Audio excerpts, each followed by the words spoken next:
Hammock campers, long time no see. I'm back again because I've got some more products from DD Hammocks to test. They've sent me down some very apt for the winter sleep systems. We have DD's Hammock Quilt and DD's Jura 2 sleeping bag. So I'm going to be testing them, comparing them not only against each other but also against my regular bag, which I've been using for years, and that is a Highlander PackTech 150. I tend to use this thing as a quilt anyways. I just keep it unzipped. It's got a foot box. I put my feet in the foot box and then just use it as a quilt. The problem with using it like that is it's got a hood, and the hood ends up in my face and I have to try and tug it around my neck, and it's a bit of a pain in the ass, but it's small, it's light, it's easy to pack, and it is very warm for its size. It's got a lot going for it. I do normally use my X-Bed Sinmat 7 when I'm camping as well, to keep extra heat in, but I am going to do this test without it to see just how good these are. As you can see, there's some difference in size already. Jura 2 sleeping bag, PackTech sleeping bag. This thing's a bit of a beast. I'm not sure it's going to be comparatively warmer than this, given the size. I mean, I'm thinking about packing things onto a motorbike or packing things for a walking trip, you know. Size does matter. So this thing's going to have to justify its size. We'll see how that fares. Back to the Hammock Quilt. It's roughly the same size as my sleeping bag, but it's a bit lighter, so I'm guessing maybe there's less down in there. To be fair, these are straight from shipping, and they're probably not as compressed as they could be. So these could probably both go a bit smaller if I just use these compression straps. So I may be being a little bit unfair about the sizes of them, but on an initial out of the box test, well, this is, I know this is warm and I know it's small and light. This is small and light. I don't know if it's warm or not. We're going to find out. This thing's a bit bigger and a bit heavier, maybe a little bit too big. I'm pretty sure it's going to be warm though, so that's something that's going for it. So I'm going to spend a couple of nights in sub-zero temperatures. This is one of the coldest weeks of the year. We've had snow the last couple of days. You may be able to see it in the valley behind me. And it's supposed to go down to -4 or -6 tonight, and then the following night it's supposed to be around 0 degrees with some possible snow. So, wish me luck. And Mum, I promise not to die of hypothermia.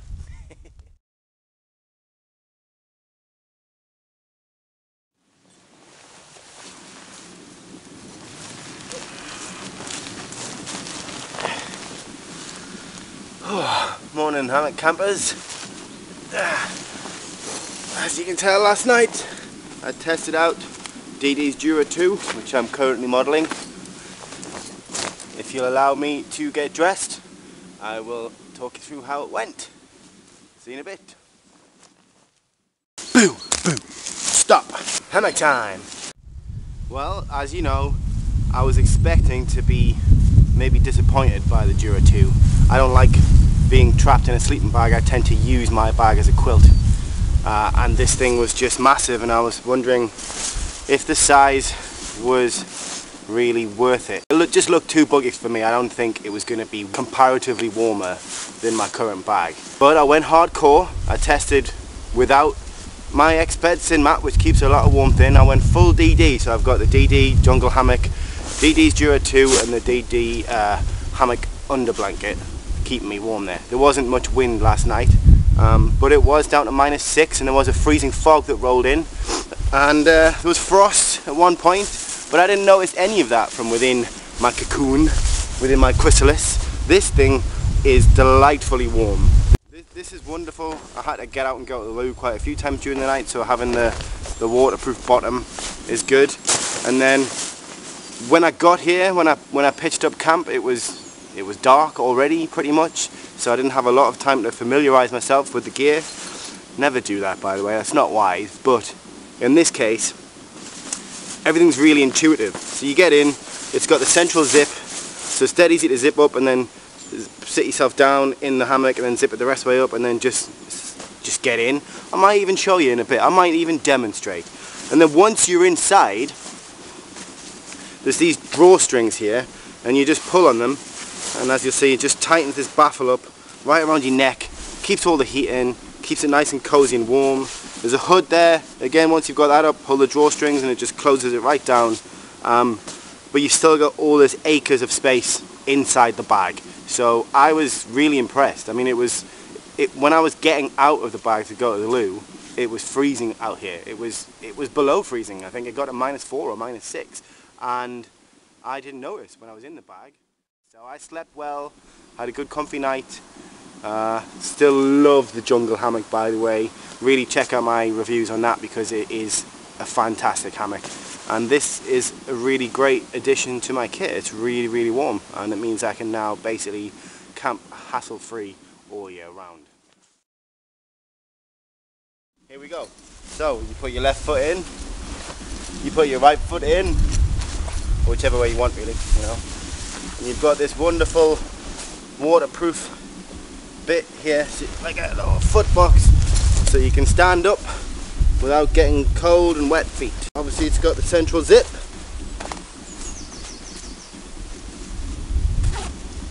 Just zip it up.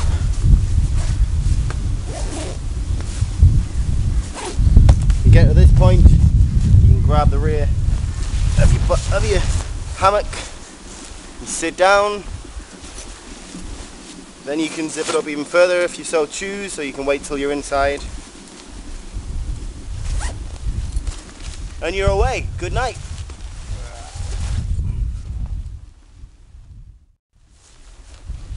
So it removes a lot of that inelegant wriggling around that you have getting into a conventional sleeping bag and trying to fiddle with a side zip. That's the dirty secret that we campers have, whereas tent campers can get into a sleeping bag and go to bed quite easily. Hammock campers, it really doesn't look that elegant. But Jura have thought about that.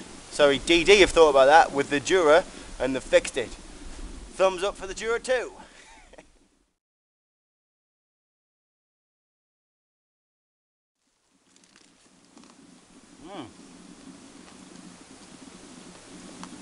Good morning, hammock campers. You just caught me enjoying breakfast. Some lovely dark chocolate from the co-op. I'm a hardcore camper, me. But that's not what we're here to talk about. We're here to talk about the hammock quilt. So let me finish breakfast and I'll get right on that. Okay, so last night I slept using DD's hammock quilt, which looks unsurprisingly just like a quilt. There you go. Now, it's pretty cold at the moment. It was allegedly warmer last night than the night before, but it didn't feel that way to me, to be honest. I think I'm going to have to be upfront right away and say that I was maybe mistaken about what temperature the quilt is rated at. There was some wind picking up last night, so there's a bit of cold butt syndrome going on. And I have to confess, I didn't make the entire night using just the hammock quilt. I also got my Pack-Tech Highlander sleeping bag out and doubled up with that. The reason I didn't switch back to the Jura 2 was because I do like having the freedom to move my arms and legs and to toss and turn and to change position and check my phone and pick up my book and all that sort of stuff. I prefer that level of freedom, and even though the Jura 2 is a big bag and I'm only 5'7", so I get kind of lost in it, it is still restrictive, so I chose to use my Pack-Tech as a quilt and use this as a second quilt, and that was nice and warm. Anyways, the topic at hand is this. It's basically just a quilt, however it's got some good little additions. It's got a head end and a foot end. At the head end are 2 pop studs, press studs, whatever you want to call them, and a drawstring. So you just pop these together. I'm sure I don't really need to demonstrate how to press pop studs together, or press studs together. put it over your head and cinch that in.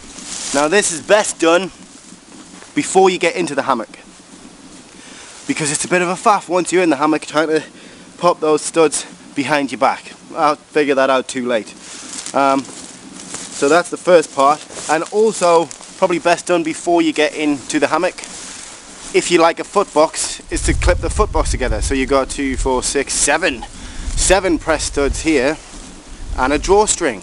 So it's pretty straightforward and it works pretty well. You just clip them up.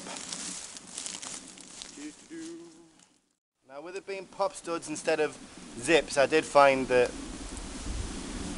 they occasionally pop open, but in each case there was only maybe 1 or 2 studs that popped open, not the whole strip, so the foot box was kept intact.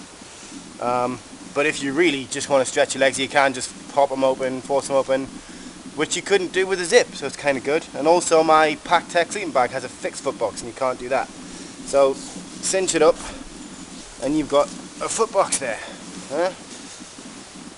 And that's it, basically. You're in the hammock, you've got your feet in it. Hold on, I'll show you. I know you like demonstrations. Here we go. What was the point in popping them together if I wasn't going to show you? Hey, so just like getting into a sleeping bag. Whee!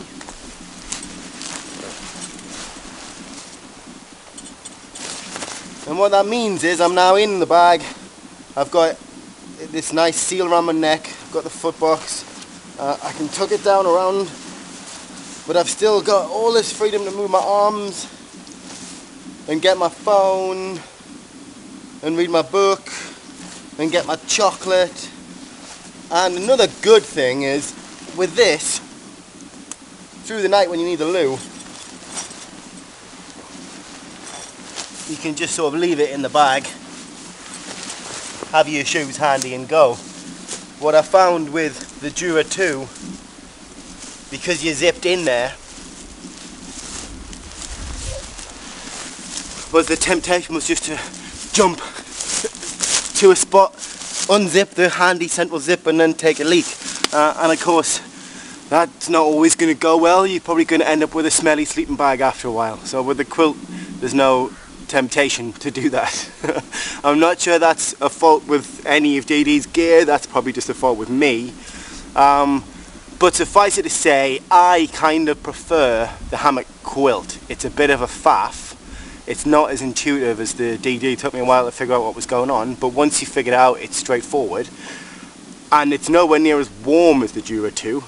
But I don't usually camp in sub-zero temperatures, to be honest. I was mistaken about the Hammock Quilt. That would probably be a 3-season rather than a 4-season item. But the Jura 2 is ace. I mean, it's really nice, really warm, really comfortable. I really like them both, but personally, I prefer to sleep with a quilt rather than a sleeping bag. So it's up to you really. If you can handle the extra bulk of the Jura 2 and you don't mind being constricted once you're in your bag, then that's for you. It can double as a tent bag as well as a hammock bag, you know what I mean? It's cool. But if, like me, you like your freedom, then that quilt, it's really light and I'm pretty sure it will scrunch down even smaller. I'm going to do that next and find out. So they're both good products. You just got to figure out which one suits your sleeping style better. For me, I think it's the quilt, but I cannot rate how cozy and warm that Jura 2 was. So So, as you know, I'm testing DD's Jura 2 sleeping bag against DD's Hammock Quilt, but also testing them against my trusty Highlander Pack-Tech 150. I've never reviewed this because I got it way before I got into hammock camping, but it's extremely light, it compresses down really small, and it's very warm. It's incredibly warm for a synthetic bag. I have never had any complaints about it. I'll usually sleep with this and with 1 or 2 merino wool base layers on if it's cold. My jungle hammock's got an old sleeping bag as an underquilt, and then for these tests, because it's sub-zero temperature, I also added DD's official underquilt, so there's 2 of them on there. And I'll usually have my Exped Sinmat 7, and that has always served me well and kept me toasty and warm. So I really love this bag. Downside for me, I like to use it as a quilt, stick my feet in the footbox, use it as a quilt, but that means that I'm left with it being this way around and the hood gets in my face. Another downside is it's bright red, it's not very stealth campery,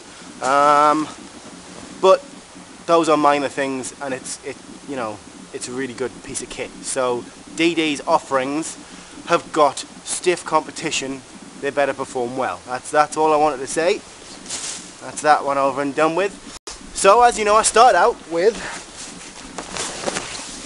DD's Behemoth, the Jura 2. That's not it, that's the quilt. This is it. Yes. Massive thing. Wonderfully warm. Amazing, just really cozy. I think it was -4 at least that night, and I didn't notice it until I got out of the bag. So it's great. Its features are, namely, this toughened, durable, rubberized, waterproof footbox thing, so you can get into your bag when you're out of the hammock. This is great if you live somewhere with a lot of snow, or you camp when it's rainy and muddy. It's going to stop your feet and your sleeping bag from getting soggy and wet, and you know how hard it is to warm up once you're soggy and wet. Well, this has saved you from all of that. It also has a handy central zip, which comes with a really thick baffle, so if it is cold and the zip's cold, you're not going to get that zip against your chest. It makes it easier again to get into your bag and then get into your hammock and then zip it all the way up. It's well thought out. DD know what they're doing here. They have produced a really good quality piece of kit. Once you're in the bag, you pull these drawstrings, tightens around the neck, keeps all that heat locked in, and it was superb. It really was good. The only complaint I have, and it's a minor one, is these drawstrings, once you're in there, are just humongously long. They're are they designed so you can pull them all the way with your toes or something? I don't know why they're so long. I was worried I was going to end up strangled by them, but as you can see, that didn't happen, so it's a minor complaint. They didn't affect my night's sleep. I just don't know why they're that long. But seriously, I'm splitting hairs just to find a problem with this.